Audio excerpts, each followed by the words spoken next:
Hey, hello everyone. Namaste. Welcome to my YouTube channel. Myself Monica. I hope you are doing very well in your life.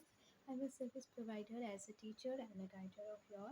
I'm going to share with you some very content related to the business statistics subject as you know very well. I hope it will help you a lot in your studies and as well as in your education field. So let's get start.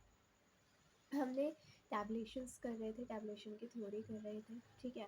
हमने टैबलेशन क्या होता है वो किया था, उसके objectives किए थे, राइट। और उसके कुछ मेन पार्ट्स किए थे कि टेबल का क्या मेन पार्ट्स होते हैं, ठीक है। उसके बाद हमारा जो नेक्स्ट टॉपिक है वो है टाइप्स ऑफ टेबल्स।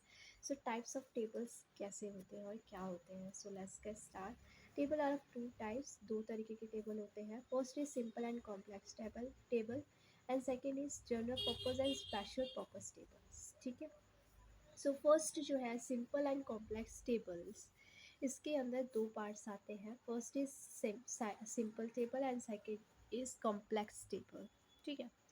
फर्स्ट जो है सिंपल टेबल वो क्या होता है, अ table processing only one characteristic is called a simple table, ठीक है। जिसके अंदर सिर्फ एक करेक्टरिस्टिक्स होता है उसे सिंपल टेबल कहते हैं। It is also called as one way table, इसे वन वे टेबल भी कहते हैं।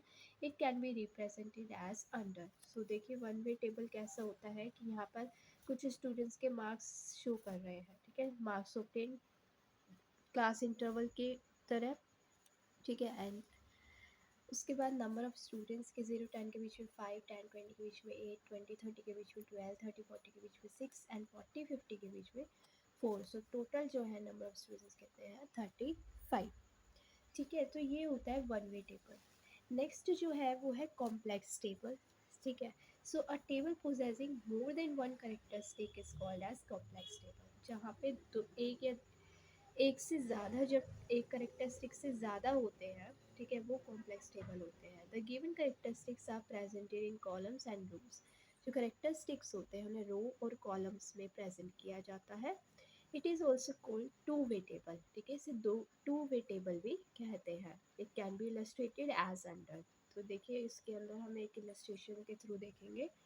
जैसे हमने ऊपर अभी वन वे टेबल का देखा था वैसे ही टू वे टेबल देखो। Table showing marks obtained by students in accounts and statistic. Accounts and statistics में स्टूडेंट्स से कितने कितने मार्क्स ऑब्टेन करे हैं हम उसका टेबल आपको दिखाएंगे। आई होप आपको अच्छे से शो हो रहा होगा। सो देखिए स्टैटिस्टिक के अंदर हमने जो क्लास इंटरवल है वो लिख दी है एंड अकाउंट्स के अंदर जो है वो लिख दिए हैं, ठीक है। तो इसी तरीके से हम देखेंगे कि स्टैटिस्टिक में 0-10 के बीच में कितने हैं, 2 है, और अकाउंट्स में 0-10 के बीच में 2 है, ठीक है। स्टैटिस्टिक में 10 और 20 के बीच में कितने हैं, 1 है, और अकाउंट्स में 0-10 के बीच में भी कितने हैं, 1 है। सिमिलर एज यहाँ पे हम टोटल लिखेंगे इसका, ठीक है, जैसे कि, और इसका हम टोटल लिखेंगे ऐसे, ठीक है।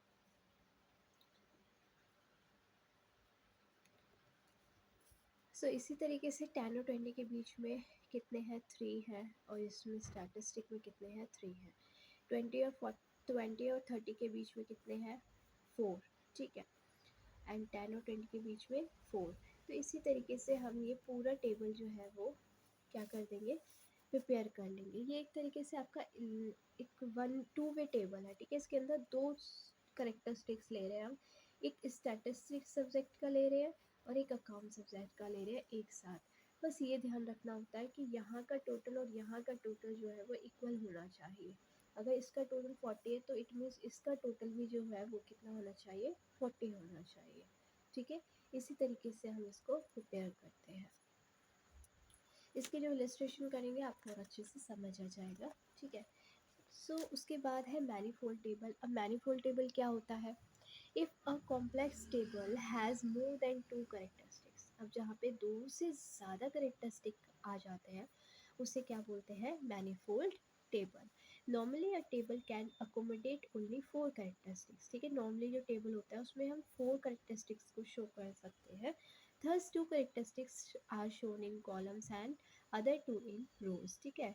दो को हम क्या कर सकते हैं, कॉलम में शो कर सकते हैं, और दो को हम किस में शो कर सकते हैं, रो में शो कर सकते हैं। Following illustration will clarify it.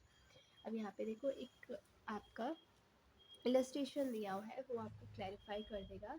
So prepare a blank table, हमें यहाँ पे क्या बनाना है, एक ब्लैंक टेबल प्रिपेयर करना है to represent the following features of workers of Escort limited. हमें एस्कॉर्ट लिमिटेड के वर्कर्स की फीचर्स जो है वो रिप्रेजेंट करने हैं। ईयर्स 2008 एंड 2009, उनका सेक्स, उनकी एज ऑफ वर्कर्स, ठीक है। So below 25, 25 to 40, 40 and over, and category of workers supervisors and clerks. अब देखिए यहाँ पे दो से ज़्यादा है, ठीक है, तो इसका सॉल्यूशन हम जो है वो इस तरीके से शो करेंगे। सो आप देख सकते हैं, ये देखिए, आई होप आपको अच्छे से शो हो रहा होगा। ये देखिए इस तरीके से हम इस टेबल को शो करेंगे। देखो 2008 और 2009 ईयर यहाँ आ गया, ठीक है। एज आ जाएगी यहाँ पे बिलो 25, 25 to 40 के बीच में, एंड 40 एंड ओवर के बीच में, और फिर टोटल आ जाएगा। यहाँ पर आ गए मेल की, ठीक है, सेक्स आ गया यहाँ पे मेल का sex, supervisor, clerks and total, ठीक है। 2009 में भी सुपरवाइजर्स, क्लर्क्स एंड टोटल। इसी तरीके से यहाँ का टोटल, फिर फीमेल आ गया जेंडर, बिलो 25, 25 to 40 के बीच में, 40 एंड ओवर, ठीक है, एंड टोटल यहाँ पे आ जाएगा ऐसे और ऐसे। यहाँ पे भी supervisors, clerks, total, supervisor, clerks, total. अब देखो यहाँ पे हमने दो से ज़्यादा चीज़ों को जो है वो क्या किया है, रिप्रेजेंट किया है ना। यहाँ पे हमारे क्लर्क, सुपरवाइजर्स भी आ रहे हैं, यहाँ पे हमारा ईयर भी आ रहा है, एज भी आ रहा है हमारा, और सेक्स भी आ रहा है, male and female, right. So foot note भी लिख देंगे हम नीचे। सो data based on primary source and data based on census technique, ठीक है। ये हमारा जो है, ये कौन सा टेबल होता है, मैनीफोल्ड टेबल होता है, ठीक है। इसको हम क्या बोलते हैं, मैनीफोल्ड टेबल, ठीक है, क्योंकि इसमें मोर देन टू से ज़्यादा करेक्टरिस्टिक्स जो है वो शो हो रहे हैं, ठीक है। सेकेंड देखिए, अब जो सेकेंड पॉइंट है, किस चीज़ का सेकंड पॉइंट है, टाइप्स ऑफ टेबल का, ठीक है। तो सेकंड जो टाइप है वो क्या है, general and special purpose table. So a general purpose table has no specific objectives. तो जनरल पर्पस टेबल जो होता है उसका कोई स्पेसिफिक ऑब्जेक्टिव नहीं होता है। This tables are use for reference purpose, ठीक है, इसे सिर्फ रेफरेंस पर्पस के लिए यूज़ किया जाता है। On the other hand, a special purpose table is used by the statisticians for analysis and comparison purpose, ठीक है। दूसरी तरफ जो स्पेशल पर्पस टेबल होता है उसका इस्तेमाल स्टैटिशियंस के द्वारा किया जाता है एनालाइज और कंपैरिजन करने के लिए, ठीक है। और एनालाइज और कंपैरिजन करने के पर्पस से डाटा का स्टैटिशियंस के थ्रू किया जाता है। Usually table are prepare for special purpose, ठीक है। यूजुअली ये जो टेबल है वो किससे प्रिपेयर किया जाता है, स्पेशल पर्पसेस के लिए। Following illustration will clarify the use of this table, ठीक है। एक इलस्ट्रेशन देखते हैं, उससे आपको क्लैरिफाई हो जाएगा। सो देखिए यहाँ पे क्या लिखा है, prepare a blank table to present the following information related to students of a college. एक ब्लैंक टेबल बनाना है जो कि कॉलेज के स्टूडेंट्स हैं उनकी इंफॉर्मेशन से रिलेटेड जो है वो प्रेजेंट करनी है, कि जैसे कि फैकल्टी क्या है, arts, science and commerce, sex क्या है, मेल एंड फीमेल, पीरियड कौन से है, 2008 एंड 2009 ईयर, एज कितना है, बिलो 16, 16, 18, 18 एंड ओवर, ठीक है। ये भी उसी तरीके से बनेगा। सो देखिए as you can see that, yes, है ना। तो यहाँ पे देखिए हमने क्या कर रहे हैं, 2008, 2009 का ईयर आ गया, एज आ गया, सेक्स आ गया, मेल एंड फीमेल, ठीक है। इधर आपकी स्ट्रीम्स आ गई, आर्ट्स, कॉमर्स, फैकल्टी, ठीक है, arts, science, commerce and arts, science, commerce, total आ गया इधर आपका, ठीक है। यहाँ पे आपकी age below 16, 16, 18 and 18 and over, ये मेल के उसमें आ जाएंगे, यहाँ पे फीमेल के में आ जाएंगे, ठीक है। तो इधर का टोटल और इधर का टोटल हमेशा इक्वल होना चाहिए, ठीक है। ये एक ब्लैंक टेबल हमने बनाया है। सो फुट नोट क्या लिख देंगे, सो फुट नोट क्या है, source of data, primary source and based on sample and census, ठीक है। सो ये जो है हमारे बेटा, ये वाला जो टेबल है वो है general and special purpose table के लिए बनाया गया है, ठीक है। इससे पहले वाला जो था वो हमारा मैनिफोल्ड टेबल था, ठीक है, ये वाला जो आप देख रहे हैं, ये वाला, ठीक है। एक हमने वन वे टेबल किया, एक टू वे टेबल किया, ठीक है, जहाँ पे हमने देखा कि एक से ज़्यादा करेक्टरिस्टिक्स भी शो हो सकते हैं एक टेबल के अंदर, ठीक है। नेक्स्ट जो टॉपिक है, लास्ट, इस चैप्टर का जो लास्ट टॉपिक है बेटा, आप देख सकते हैं वो है difference between classification and tabulation. अब क्लासिफिकेशन और टैबुलेशन के बीच में क्या डिफरेंस होता है? So both classification tabulation represent the data in a condensed form so that they look attractive, simple and understandable. ठीक है, जो डाटा होता है, बोथ डाटा जो होता है वो कंडेंस्ड फॉर्म में होता है ताकि उसको इस तरीके से रिप्रेजेंट किया जाए ताकि वो अट्रैक्टिव लगे, सिंपल लगे और अंडरस्टैंडेबल हो। ठीक है, following are the points of differences between the two. दो डिफरेंस इन दोनों के बीच में कुछ डिफरेंसेस हैं। सो फर्स्ट जो है वो क्या है?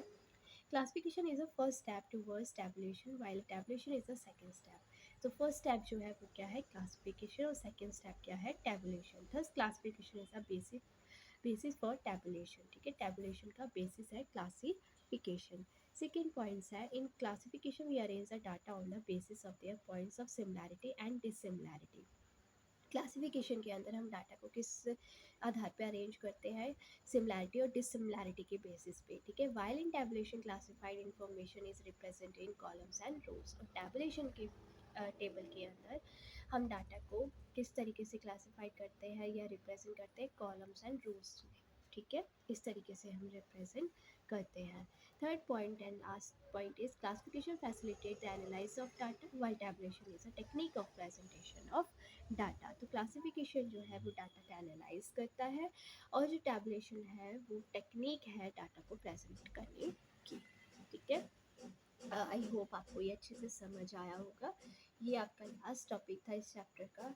इसके आगे हम नेक्स्ट चैप्टर स्टार्ट करेंगे। आई होप बच्चों आपको बहुत अच्छे से समझ आया होगा ये चैप्टर। और अगर आपको कोई भी डाउट है तो आप मुझे कमेंट बॉक्स में कमेंट करके पूछ सकते हैं। ठीक है, thank you so much. I hope आपको ये बहुत अच्छे से हेल्प करेगा आपकी पढ़ाई में, आपके एजुकेशन फील्ड में। ठीक है, आपके करियर में। So, always be happy and stay healthy, everyone. Thank you so much. God bless you. Thank you so much, everyone.